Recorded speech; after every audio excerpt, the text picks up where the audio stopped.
Welcome to day 184 of the New Way.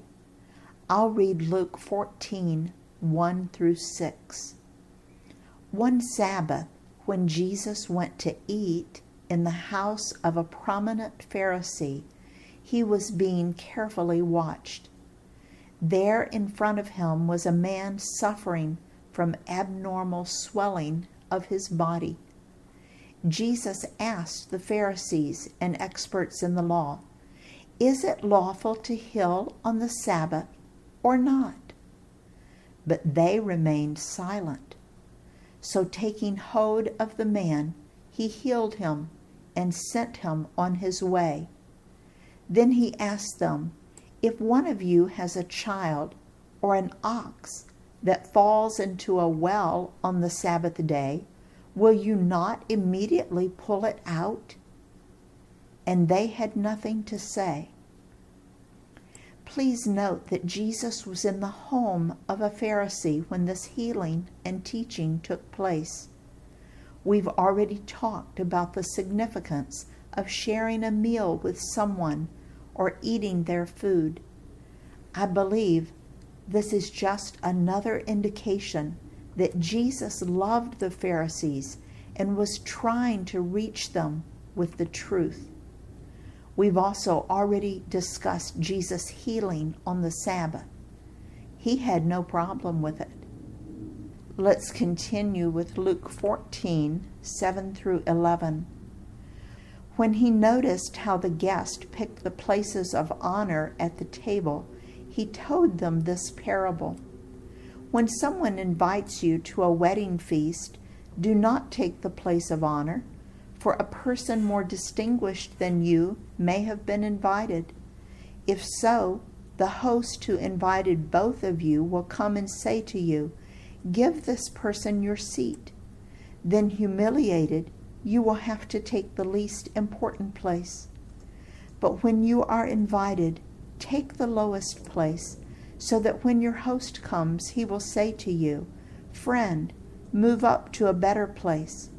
Then you will be honored in the presence of all the other guests.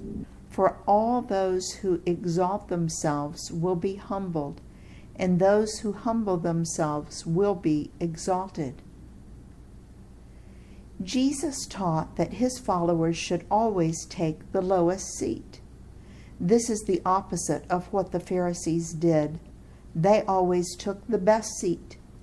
Their behavior implied that they were better than everyone else and therefore deserved the best treatment. Was Jesus only talking about chairs? What else could this teaching apply to? I think it applies to many, many, many, many things. The best seat, the most comfortable seat, the easiest task, the biggest piece of pie, etc. Jesus taught his followers to care about others and therefore to think of ourselves as less important. I always think of my best friend Ellie when I read these verses. Her daughters get frustrated when we are together because we keep yielding to the other and no one will go first. It's rather funny, but she's a great seeker of truth, and we both want to be obedient.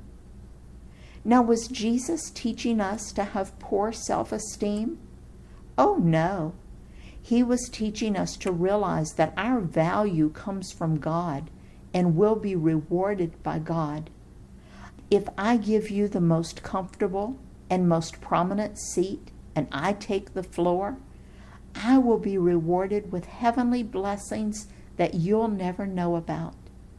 My obedience will be rewarded by my Father, not by this world.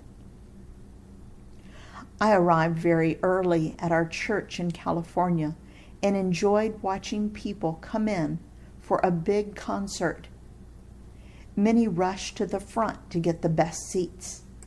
Others refused to give up their aisle seat and made everyone crawl over them. Some people would test drive various locations until they found the perfect spot.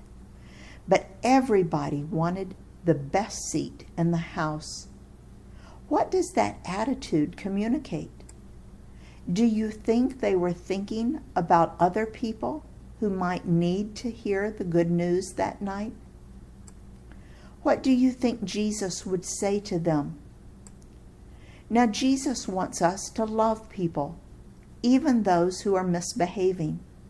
He doesn't tell us to behave so that we can correct others. He simply asks us to behave ourselves and teach others His word. Then they will change their behavior.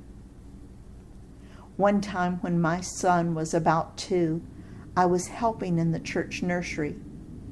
Jeremy approached a little girl riding the only tricycle. When she refused to give up the tricycle, he pushed her off and said, "Jesus said to share." I think sometimes we behave that way toward other followers. Be careful. Apply these teachings to yourself, and then maybe you can teach others.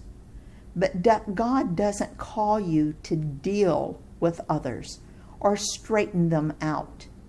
He'll take care of that. He calls us to love. Love, love, and love some more.